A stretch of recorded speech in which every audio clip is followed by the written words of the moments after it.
Assalamualaikum warahmatullahi wabarakatuh. Perkenalkan, nama saya Ahmad Jamhari Syakban dari Prodi S1 Keperawatan tingkat 2A dari Stikes Wijaya Husada Bogor. Kali ini saya akan melakukan tindakan pemeriksaan fisik di area pencernaan. Nah, apa sih itu? Pemeriksaan fisik di area pencernaan yaitu suatu tindakan perawat di bagian pencernaan untuk mengetahui apakah ada ketidaknormalan dari mulut sampai anus. Tujuan pemeriksaan fisik pencernaan yaitu untuk mengetahui apakah peristaltik usus itu atau pergerakan usus itu normal atau tidak, dan mengetahui apakah ada kelainan di area bagian pencernaan tersebut. Adapun indikasi dan kontraindikasi. Indikasi pemeriksaan fisik pencernaan yaitu gastrointestinal atau penyakit di area lambung,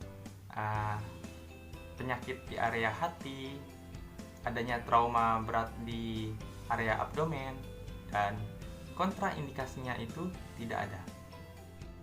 Berikut adalah peralatan untuk tindakan tersebut.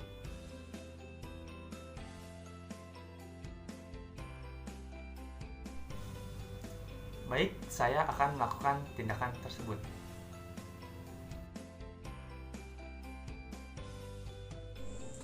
Permisi Bapak, apakah benar ini dengan Bapak Ihan? Benar. Benar, saya cek dulu ya. Bapak Ihan dengan usia 20 tahun ya. Gimana kabar Bapak, sehat? Ya. Alhamdulillah sehat. Perkenalkan, nama saya Bruder Jamhari dari Stikes Wijaya Husada Bogor. Saya yang bekerja pada siang hari ini dari jam 2 sampai jam 9 malam. Saya di sini akan melakukan tindakan pemeriksaan fisik dalam sistem pencernaan. Itu dari mulut sampai anus ya Pak. Yang bertujuan untuk apakah di area pencernaan Bapak ada kelainan atau tidak ya. Kurang lebih waktunya ini 10 sampai 20 menit. Tempatnya di sini saja. Apakah Bapak bersedia? Ya. Oke, bersedia ya. Izinkan saya untuk mempersiapkan alat dan mencuci tangan ya Bapak. Ya. Oke, permisi Pak. Nah, setelah itu jangan lupa menjaga privasi klien juga, menutup sampiran. Baik, selanjutnya kita akan mencuci tangan. Yang pertama-tama itu menggulung lengan. Setelah itu, apabila ada aksesoris seperti cincin dan jam tangan harus dilepas terlebih dahulu. Nah, setelah itu kita bilas tangan terlebih dahulu. Pertama-tama basahin. Nah, ambil sabun sedikit atau secukupnya. Diusapkan di telapak tangan, di punggung tangan 4 kali, sela-sela jari 4 kali, dengan teknik mengunci 4 kali, memutar ibu jari 4 kali, ujung-ujung jari 4 kali juga setiap tangan. Setelah itu kita bilas menggunakan air mengalir hingga bersih. Setelah itu tutup. Setelah itu kita keringkan.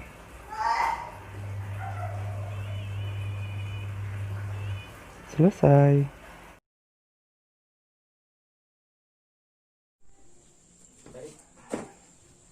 Baik Pak, saya sudah mempersiapkan alatnya dan sudah mencuci tangan. Setelah itu kita memakai handscoon. Baik Bapak, saya akan melakukan tindakannya ya Pak. Nah, yang pertama-tama kita cek terlebih dahulu di area mulutnya. Kita inspeksi apakah ada luka, apakah ada edema, apakah ada pembengkakan, ataupun ada jaringan parut juga. Tidak ada ya, masih normal di bagian mulut Bapak.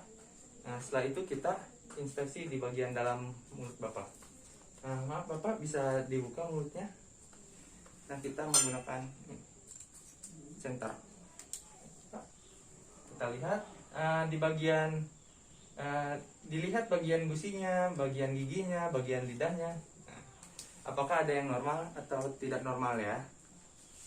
Setelah itu kita palpasi di bagian mulut Bapak. Apakah ada nyeri tekan atau tidak? Sakit nggak Pak? Enggak, oke. Nah, setelah itu kita cek dengan pengecapan rasa ya. Kita cek. Suruh pasien untuk mengecap yang rasa yang diberi oleh perawat. Bapak coba ambil. Ya. Rasa apa Pak? Manis ya. Itu setelah itu yang ini Pak coba. Rasanya apa Pak? Asin ya? Asin. Asin. Nah setelah itu yang ini coba. Rasanya apa? Asam. Oh asam, iya betul. Yang terakhir ini coba. Rasanya apa? Pahit. Oh pahit. Baik, berarti pengecapan pasien atau klien berarti masih normal ya. Setelah itu kita cek di faringnya. Kita menggunakan lamp center dengan tong spatel ya. Maaf Bapak, bisa dibuka mulutnya. Kita menggunakan tong spatel agar bisa melihat faringnya.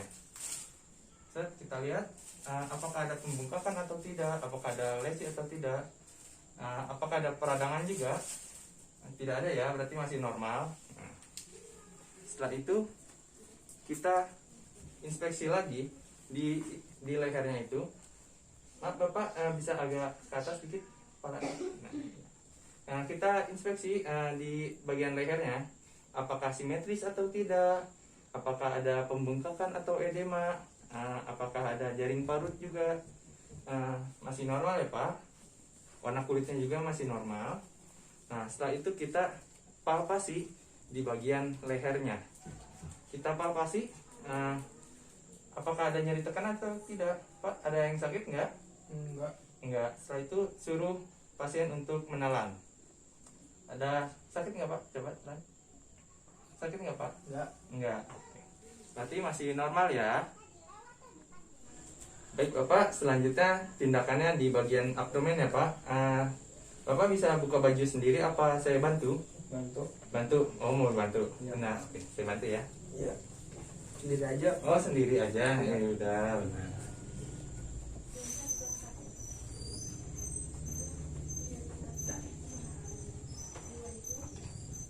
Ya baik, selanjutnya itu kita tindakan pada bagian abdomen ya. Nah kita inspeksi terlebih dahulu ya. Di abdomen itu ada 4 bagian, yaitu kuadran 1, 2, 3, dan 4. Nah, di kuadran 1 itu ada organ apa saja?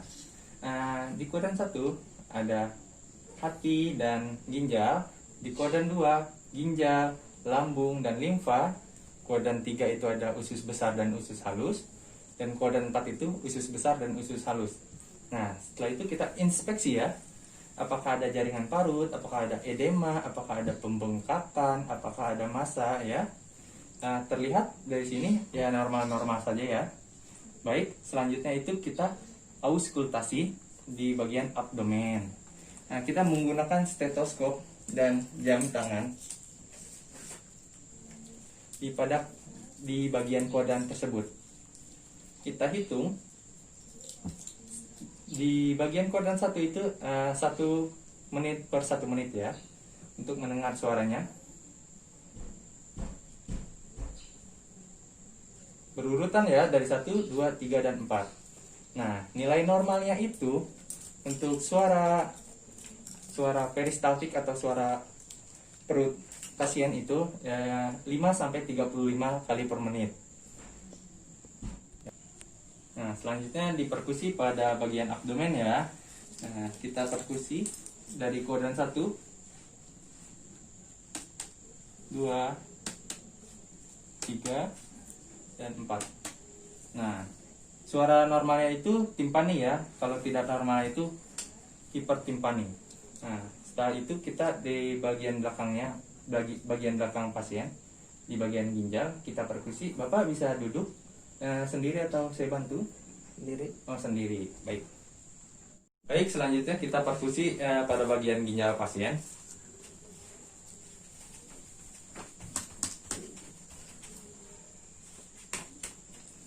Bapak terasa sakit? Tidak. Oh, enggak ya.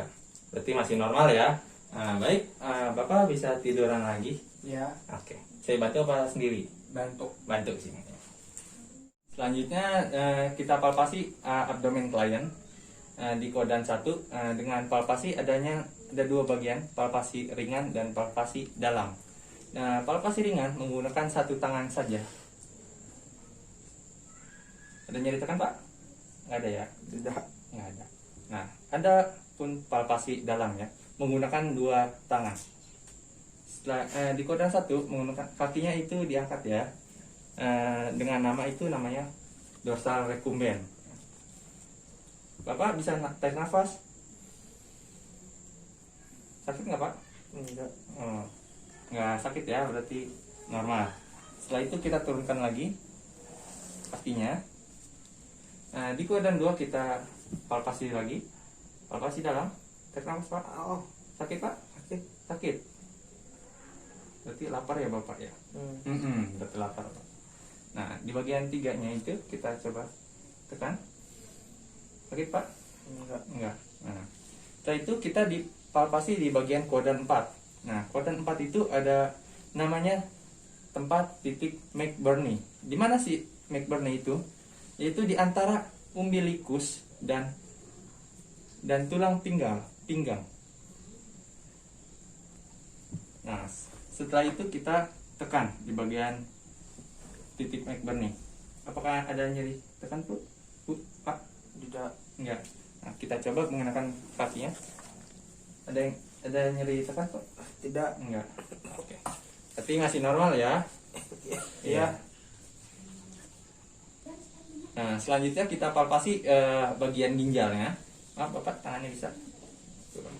Setelah itu kita tangan kiri ada di belakang badan pasien. Maaf, Pak, bisa diangkat. Ya, Nah, tangan kanan itu kita tekan. Ada nyeri tekan, Pak? tidak. Enggak. Nah, dan sebaliknya di area kiri juga, Bapak bisa diangkat. Baik. Baik, selanjutnya kita pindah ke bagian anus atau rektum. Suruh pasien untuk membuka celananya. Apa? Bisa buka celana. Sekalian jaga privasi klien juga. Bisa. Ya. Buka celana. Saya bantu ya. Ya. Ya.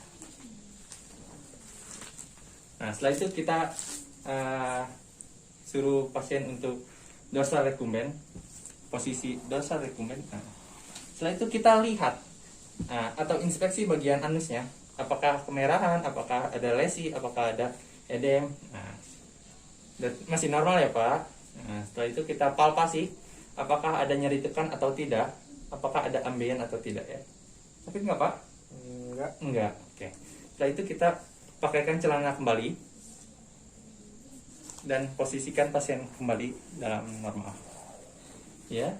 Setelah itu Bapak bisa pakai baju lebih dahulu. Bisa. Saya bantu apa sendiri? Bantu. Bantu. Oke. Baik, setelah kita rapikan klien, rapikan alat, setelah itu kita membuka atau melepas handscoot. Jangan lupa dibuang ke bengkok.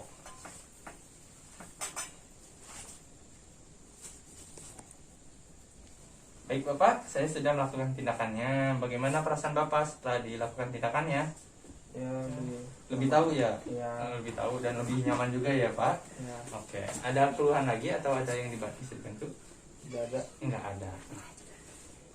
Jangan lupa ya Pak, makan makanan yang bergizi, pola tidur yang teratur ya. Izinkan saya untuk ke ruang perawat ya Pak.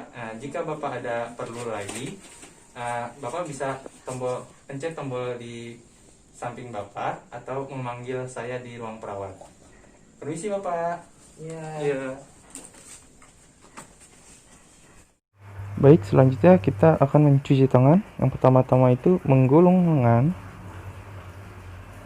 Setelah itu, apabila ada aksesoris seperti cincin dan jam tangan harus dilepas terlebih dahulu. Nah, setelah itu kita bilas tangan terlebih dahulu. Pertama-tama basahin. Nah, ambil sabun sedikit atau secukupnya.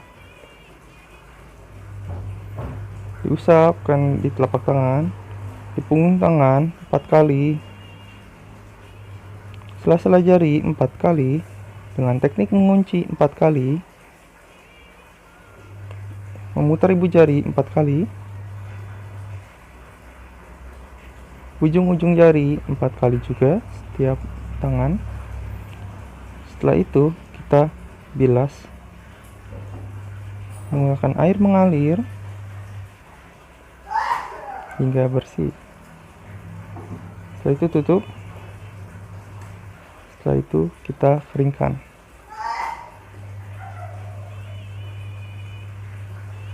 Selesai.